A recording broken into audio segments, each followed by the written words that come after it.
Vamos continuar falando desse assunto ali, porque a Solange Souza tem mais informações. Nessa madrugada, 6 menores infratores escaparam do Centro Educacional Masculino. Após serrar a grade de uma das celas, eles conseguiram pular o muro. Gorete, entre esses fugitivos, há adolescentes de alta periculosidade. Solange, boa tarde. Boa tarde, Tiago. Boa tarde a você que nos acompanha nesse momento. As previsões se confirmaram. Na madrugada de hoje, por volta de 2h30 da manhã, 6 menores infratores conseguiram fugir do Centro Educacional Masculino. Eles estavam no pavilhão E, são considerados menores de alta periculosidade. Um deles, Tiago, por exemplo, é acusado pela polícia de 6 assassinatos. Os crimes teriam sido cometidos todos só em 2016. Os outros menores são acusados de latrocínio, que é o roubo seguido de morte. A segurança foi reforçada no Centro Educacional Masculino na manhã de hoje. Esse que era um problema já anunciado há alguns dias pelo Sindicato de Servidores da SASC. A situação no CEM é considerada muito delicada. São 28 educadores sociais para cuidar de 155 menores. É uma média de 5 educadores por plantão. É uma situação realmente muito delicada. Vamos acompanhar a reportagem. O primeiro alerta foi feito na semana passada pelo Sindicato dos Servidores da SASC. Superlotação e apenas 28 educadores sociais para cuidar de 155 menores. Os educadores ameaçaram paralisar as atividades. No início desta semana, representantes da Comissão de Direitos Humanos da OAB visitaram o CEM e comprovaram uma situação delicada. Os menores ameaçavam fazer uma rebelião. Uma população de adolescentes acima da capacidade permitida, mais do que o dobro permitido, adolescentes que estão submetidos a condições indignas, mas não somente os adolescentes. A estrutura de um CEM como um todo, e isso é interessante falar, da Comissão de Direitos Humanos, ela constatou que não só os adolescentes, mas também os funcionários estão sem a mínima condição de desenvolver seus trabalhos. Nesta sexta-feira, parte das previsões se confirmaram. Um grupo de menores conseguiu fugir do CEM. Os 6 adolescentes conseguiram fugir da ala B. Eram por volta de 2h30 da madrugada, mas os policiais militares só perceberam a fuga na manhã de hoje. Os menores teriam conseguido serrar as grades e fugiram pelo telhado. Entre os menores infratores que conseguiram deixar o CEM, um deles é considerado muito perigoso, acusado de 5 homicídios só em 2016. Durante a manhã, algumas medidas de segurança foram adotadas. O prédio foi vistoriado e houve reforço na estrutura da cerca elétrica. O Sindicato dos Servidores voltou a protestar. Aqui, pouco tempo, era vaga para 60 menores infratores. Hoje está com 153, a média é essa. E também poucos educadores para atender essa demanda. Devido a isso, pelo outro lado, a questão da água, um calor no período do BR Bloco que está acontecendo agora. E você viu entrar água aí na caçamba, porque, assim, quando eles estão usando, enchendo a caixa, estão usando, é a proporção que vai, tem momento que não tem água, nem para eles, nem para os funcionários. Os menores que conseguiram fugir são acusados de homicídio e latrocínio. Até agora, nenhum deles foi recapturado. Na realidade, não só eles, os que fugiram, mas houve uma tentativa de número bem maior, né? E houve intervenção da Polícia Militar que impediu do que mais, salvo engano, 10 adolescentes ainda conseguissem fugir. Que são problemas pontuais, né? A estrutura, nós até alertamos na semana passada com relação a que já há necessidade da reforma urgente, mas o secretário já conseguiu, através até do próprio governador, uma autorização. O dinheiro hoje encontra-se em conta, mas infelizmente são os trâmites burocráticos, né? Acredito que essa reforma vai esperar esse tempo de licitação, mas até lá também a gente tem que tomar algumas alternativas. Nós já fizemos aí, né, em volta do muro, umas concertinas, colocamos dois entornos e iremos agora analisar para ver se a gente aumenta mais ainda em função das fugas que ocorreram.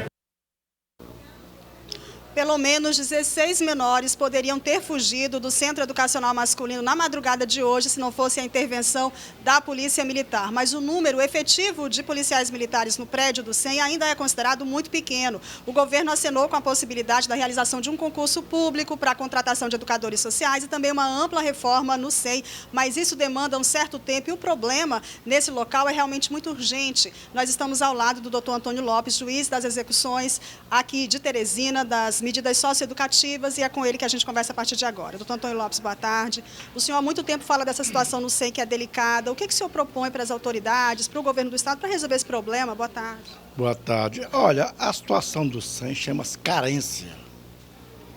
Carência de educadores, carência de estrutura física é péssima, o SEM é péssimo. Então, a expressão maior chama-se carência de tudo. Colocou-se há pouco que a água para os adolescentes e para os educadores veio numa caçamba que acabou de chegar na unidade. Quer dizer, é uma situação calamitosa. Eu venho me batendo nisso há muitos anos, a mesma história, e pouca melhoria se tem lá no SEM e também nas outras unidades. Eu há pouco falava com o promotor, sobre as reuniões que fizemos com o secretário aqui várias vezes, e ele disse, olha, o governador já liberou dinheiro, 2 milhões e 200 mil reais, já tem a rubrica do governador, falta apenas o secretário efetivar, quer dizer, cumprir com o seu dever, que é fazer a obra, aplicar a obra, porque a situação lá é interessante. Nós temos lá 153 alunos, internos sentenciados, estou dentro do prazo para cumprir a medida, e eu não vou aqui colocar ninguém na rua, porque o prazo está, porque está dentro do prazo, porque a situação de lá é de carência. Não, isso não existe. O meu dever é julgar os adolescentes. Cuidado, a internação do adolescente, o dia de adolescente não é bem do Estado. Então, o governador já liberou o dinheiro, sobre um pouco o promotor. Falta secretário, então uma posição que é cumprir a obra. Eu não sei por que ele, até então, disse que é burocracia, eu não sei. Falta efetivar a coisa. Quer dizer, se o dinheiro existe, é fazer a obra, ampliar a obra. Agora, eu não vou liberar sequer um adolescente, porque o pai extrapolou, porque está lá, digo, porque a unidade não tem condição de mantê-los. Isso não é problema meu, é do Estado. Meu dever é cumprir a lei, julgar os adolescentes e cumprir a medida dentro do prazo que a lei estabelece. E o processo de ressocialização não pode ocorrer num lugar como esse, doutor Antônio Lopes? Eu já disse, vou aqui ter mais uma vez, o SEM não tem condição de recuperar ninguém. O lugar é totalmente de carência. Se você visitar, eu vi uma entrevista aqui, uma reportagem, é aquilo lá, pobreza total. O menino que era para ser reeducado para o dia a dia, o menino está errado, sim, sabe que o juiz sentenciou, agora cabe o Estado recuperar o adolescente. Como? Primeiramente, dar a ele uma internação digna que ele não tem. Então, você está tendo a adolescente internada, vamos ficar pior do que já era. Porque a convivência entre eles é muito grande. Lá tem meninos que dizem que matou mais de 10, 12, dizem, nós apuramos aqui, dizem, nós apuramos aqui. Então, isso é a escola do crime. Esse menino está, vamos por ele, capaz de ser ruim. Então, se o dinheiro existe, se o Estado liberou o dinheiro de fazer, é que o secretário faça a obra. Doutor Antônio Lopes, tem outra questão preocupante, que são os servidores que temem trabalhar no SEM, há pouca quantidade de educadores sociais. Isso também preocupa o senhor? Eu já disse para esses educadores o seguinte: saiu de casa, faça o pai porque não sabe se volta.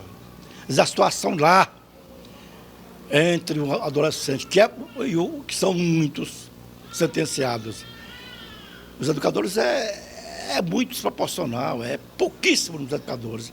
Então, esses meninos, esses adolescentes, fazem armas, instrumento perfurante, retiram dos tijolos, ferro, prepara como instrumento perfurante. Então, quem está lá, educador, está exposto visivelmente à ação dos infratores. Então, eles são mal pagos, sempre digo, pessimamente pagos. Além do mais, estão expostos a qualquer momento à ação dos infratores. Doutor Antônio Lopes, nós temos uma pergunta do estúdio. Pois não, Tiago? Solange, eu gostaria só de saber do doutor Lopes, diante de toda essa situação, o que resta a ser feito? Há algumas medidas que parecem ser urgentes a serem adotadas. Agora, qual é a alternativa? É apenas esperar se superar todo o trâmite burocrático que envolve a realização dessa obra, doutor? Só resta esperar mesmo? Olha, a situação de urgência, mais rápida possível, a gente repressa todos os casos. E se digo, dentro deles houver um caso de liberação, eu vou liberar adolescente. Agora, se também não tiver, não libero ninguém. Então, quanto a mim, magistrado, ao promotor, eu julgava um processo. Para efetivar a medida é o Estado, não é parte nossa. Então, vamos tentar aqui, eu como promotor, daqui a pouco, tentarmos ver o que é possível. Se pode tirar alguém que esteja lá, e parece, pelo menos, eu não sei se tem alguém que possa ser liberado. Se tiver, tentar fazer alguma coisa. Só que a situação é de total carência. O problema também é que tem muitos menores infratores envolvidos em crimes, o senhor julga muitos processos por dia, e isso realmente, eles devem ir para lá, o que aumenta o problema. Olha, nós estamos aqui hoje, fazendo 22 julgamentos de adolescentes. Por quê? Porque aqui as audiências são para ouvir o adolescente e logo julgá-lo. Isso é a prática que é feita em todo o Brasil. Então nós estamos aqui hoje, já julgamos já 18, falta mais pelo menos 4 a 6 para julgarmos.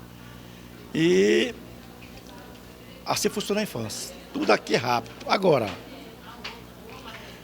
isso é prática de todo o Brasil que fazemos, então nós temos que ter o apoio do Executivo nesse caso. Doutor Antônio Lopes, muito obrigada pela sua participação ao vivo no programa Jornal do Piauí de hoje. Tiago.